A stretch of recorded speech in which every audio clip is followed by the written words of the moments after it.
Election రాకముందు ఆయన చాలా వాగ్దానాలు చేశారండి.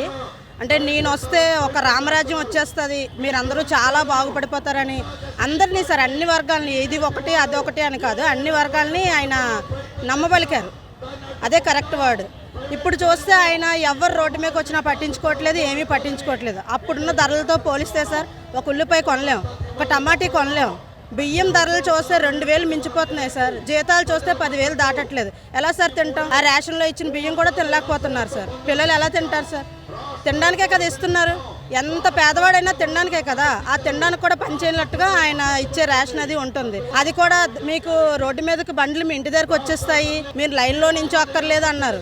మీరు ఎక్కడికి వెళ్ళి చూడండి, ఆ రేషన్ బండి ఆగిన దగ్గర జనాలు లైన్లోనే ఉంటారు సార్. మరి ఆయన చెప్పిన వాటికి జరుగుతున్న వాటికి అస్సలు పొంతనే లేదు సార్. మా జీతాలతో మా పిల్లల్ని చదివించుకొని మేము బ్రతకాలంటే చాలా కష్టంగా ఉంది సార్. అంటే ఏడవలేక బయటకు నవ్వుతున్నాం సార్.